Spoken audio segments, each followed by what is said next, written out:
माझ्या कीर्तनात एक जण चालूवर गेले तेव्हापासून मला भीती वाटते. हा मधल्या चालीपर्यंत हालत होता असाच, पण मधल्या चालीच्या पुढे जी तोंड आत गेलं डोळे माझ्या मी बिहाळवातच. मला वाटलं लईच मन लावून ऐकायला येतं काय.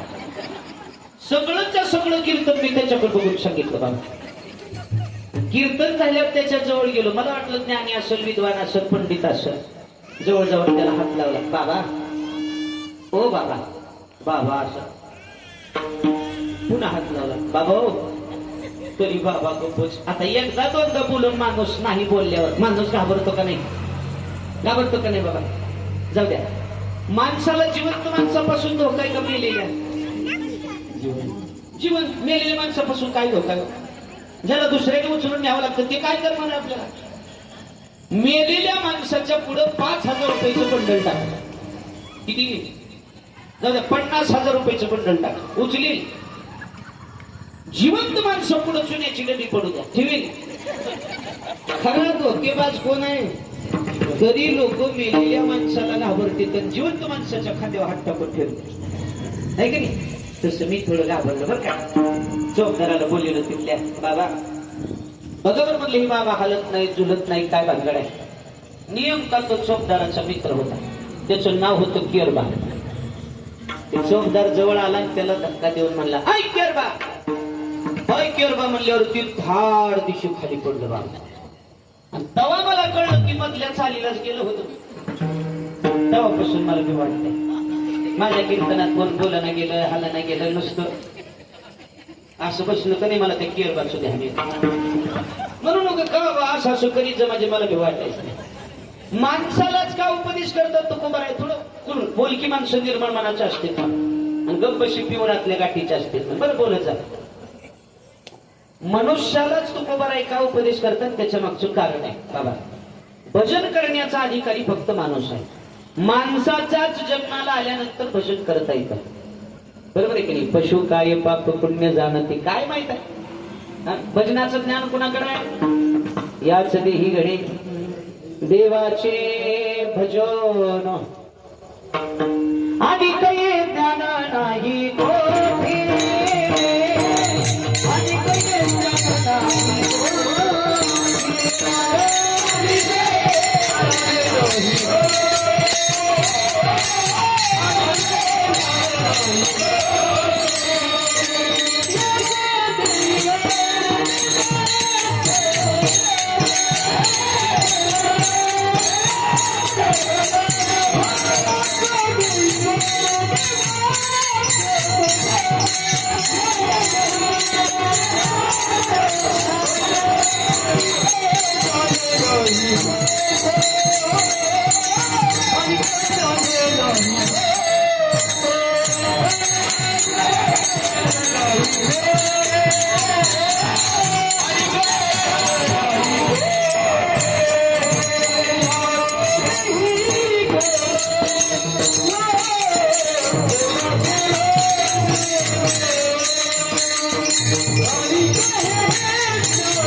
याच देही घडे देवाचे भजन. याच म्हणजे माणसाच्या जन्माला आल्यानंतरच भजन करता येतं बरं का माय बाप. देवाचे भजन आणि काही ज्ञान नाही कोठे. हे ज्ञान दुसऱ्या देहामध्ये नाही. पशु पक्ष्याच्या जन्माला गेल्यानंतर भजन करता येत नाही बाबा. पवित्र तुळशीची माळ या जन्माला आल्यानंतरच घालता येते बरं का. कपाळाला गोपीचंदनाचा टिळा याच देहाला आल्यानंतर लावता येतो. पंढरीची वारी याच देहाला आल्यानंतर करता येते. दान धर्म परोपकार सेवा याच देहाला आल्यावर करता येतं महाराज. आणि काही ज्ञान नाही कोठे. इतर देहामध्ये हे ज्ञान नाही. बरं माळा कोण घालतं? माणसंच माळा घालतात. बरोबर आहे की वारी कोण करतं? माणसंच वारी करतात. माणसंच माळा घालतात. माणसंच कपाळाला गंध लावतात. माणसंच एकादशीचं व्रत करतात. माणसंच कीर्तनाला बरोबर आहे का? गाडव माळा घालीत. कुठल्या गाडवाच्या गळ्यात माळ्या म्हणतात बघा. त्याला अधिकार नाही माळ घालायचा. गाडवाला माळ घालायचा अधिकार नाही. गाडव माळा घालत नाही. गाडवाच्या गळ्यात गाडव माळा घालीत नाही. गाडव बुका लावीत. गाडव एकादशी धरत. गाडव पंढरपूरला जात. गाडव कीर्तनाला येत.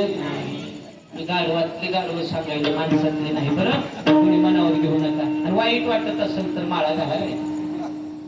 हा जन्म केवळ आणि केवळ भजना करता मिळाला. तुम्हाला सांगू का? पायावर मस्तक ठेवून केवळ आणि केवळ भजना करता. देवी दिला देह भजना गोमटा. कशा करता दिलाय? केवळ भजना करता. भगवत चिंतन करण्याकरता, संत संगती करण्याकरता, आई वडिलांची, साधू संतांची, दीनदुबळ्यांची, गोरगरिबांची सेवा करण्याकरता हा देह मिळालाय. बरं त्याचा वापर त्याच्यासाठी करा. पण दुर्दैव आम्हाला जी वस्तू मिळाली त्याचं महत्व आम्हाला कळालं नाही. तो या झाला फटाबादीचा. वस्तू मिळाली एका कामाला ना आम्ही वापरली. महिला म्हणजे तुमचं काय मत आहे माय? खरं सांगा बरं. होय जी वस्तू ज्या कामाला मिळाली त्याच कामाला वापरली पाहिजे का नाही माय? लग्नामध्ये सोफे मिळते बघा. सोफे कशाला असतील ते? बकरी बांधाय माणसं आल्यावर पाहुणे रावळे बसायला. बरोबर की? एका शेतकऱ्याचं लग्न झालं आणि त्या मुलीकडून त्याला 35,000चा सोफा दिला. किती हजाराचा? 35,000 रुपयाचा सोफा दिला. त्या हेळवाकानं सोपे उचलून शेतात नेऊन ठेवलं. त्याच्याकडे 10-12 शेरडे होती, शेळ्या. प्रत्येक सोप्याच्या एका पायाला एक बकर बांधलेलं. बरं झालं गाडी मी एका वाचल्या.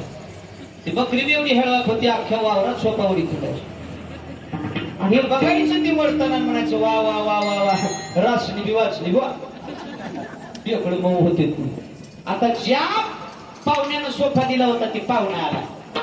त्यानं बघितलं ते सगळं. त्याला वाईट वाटलं. अरे अरे काय हेळवाकाच्या हातात वस्तू दिली ग. त्याला वापरायची अक्कल. देवाला सुद्धा असंच वाटत असेल का नाही आपल्याकडं?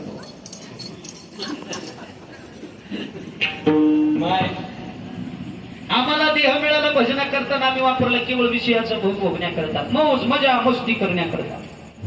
लग्नात फ्रीज मिळालं. फ्रीज कशाला असते? झालं बोलत जाऊ तुम्ही. बोलत जेवढं तुम्ही बोलत जाल तेवढं कीर्तन चांगलं बघा. नाहीतर मी बी आपलं कसर ममदा गेलं तर सांगा बरोबर 11 शब्द. हा फ्रीज कशाला असते? पाण्याच्या बाटल्या ठेवायला, भाजीपाला ठेवायला, भाजीपाला खराब होणे नाही की नाही, पाणी गार राहू म्हणून. लग्न झालं, फ्रीज लग्नात मिळालं. त्या बाईला एवढंच माहित होतं याच्यात काय बी ठेवलं की थंड राहतं. फक्त नेमकं काय ठेव हे माहीत. ती म्हणली बरं झालं माय कोंबड्याचा खुरडा बी मोडलाय. बर कोंबड्या वावरात हिंडायला राहत्या ह्याच्यात थंड. त्याला दिले होते. त्या बाईनं चट कोंबड्या उचलली फ्रीज मध्ये दाबलं लावलं दार आणि पिन खाऊन दाबलं बटन. कोंबड्यामध्ये असलं गार कवा मिळाय. कोंबड्या बी हा हा हा हा हा क्याक नाही कोक नाही. 1.5 तास कोंबड्या शांत बसल्या. पण जेव्हा बर्फ व्हायला सुरू झाला 1.5 तासाच्या नंतर जेव्हा फ्रीज उघडलं कोंबड्या एक कोंबडी जगली नाही. चट मेल्या. हसू नका. आपल्या अवस्था तीच आहे. आपली सुद्धा अवस्था. अरे आपल्याला सुद्धा वस्तू मिळाली विशेष कामा करता. दिले इंद्रिय हातपाय, दिले इंद्रिय हातपाय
दिले इंद्रिय हात पाय कान डोळे मुख बोलाया वचन जेणे तू जोडशी नारायण नासे जीव कोण भवरोग.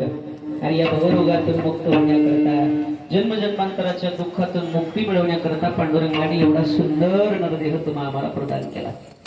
याचा वापर चांगल्या कामासाठी करी जा म्हणून मनुष्याला उपदेश आहे बरं का. लागून या पाया विनवितो तुम्हाला करताळी बोला मुंगे नाम. ठीक आहे. पायावर मस्तक ठेवून तुकोबराय सांगतात सकळांच्या पाया माझे दंडवत आपुलाले चित्त शुद्ध करा. तुम्हाला कल्याण करून घ्यायचं ना जीवनाचं. नुसत्या प्रपंचामध्ये गुंतून जाऊ नका. नुसता प्रपंच परिवार सत्ता संपत्ती ऐश्वर याच्यामध्ये अडकून जाऊ नका. ही माया आहे. ईर ते माईक दुःखाची जनती हे सगळं दुःख निर्माण करणारी माया आहे. आणि आपण नेमकं त्या मायेमध्ये अडकून गेलो. माया विघ्ने भ्रमला तरी म्हणता मी माझे निघरे. म्हणतो की नाही आपण घर माझं आहे प्रपंच माझा आहे परिवार माझा आहे. नामदेवरे म्हणतात हे तो संपत्तीची वारे साचो कारे जाईल धनधारा पुत्र जन. हे सगळं खोट आहे महाराज. ज्ञानोबारायने तरी एका वाक्यात उत्तर देऊन टाकलं. लटिका व्यवहार सर्व संसार लटिका व्यवहार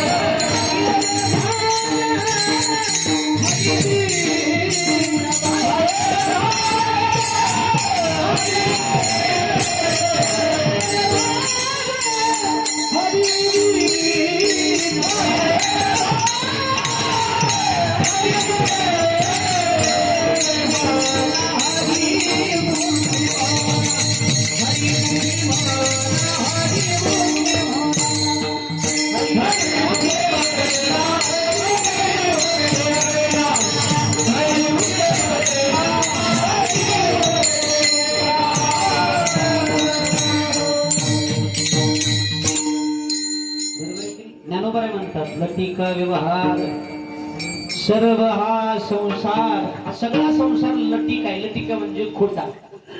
फलकट तो संसार येथे सार भगवंत भगवान परमात्म्याचं नाम या जगतामध्ये सत्य आहे साच आहे खरं आहे. बाकी सगळं खोट आहे महाराज. म्हणून या खोट्या संसारामध्ये गुंतून खऱ्या देवाला दूर करू नका. आपुला तो एक देव करून घ्यावा ते देव जेव्हा सुख होईल देवाला आपलं सुख करा भगवत चिंतन करा. प्रपंचामध्ये एकही गोष्ट खरी नाही झाली. मग काय करावं तुकोबराय. नुसती संपत्ती कमवण्याच्या मागे लागू नका. कमवा पण चांगल्या मार्गाने कमवा. जोडून या धन उत्तम व्यवहारे उदास विचारे वेच करीत नाही की कमवा चांगल्या मार्गाने कमवा आणि चांगल्या कार्यासाठी खर्च करा. नाही तर काय काय लोक नुसता पैसा कमवून त्याचा संचय करून ठेवतात.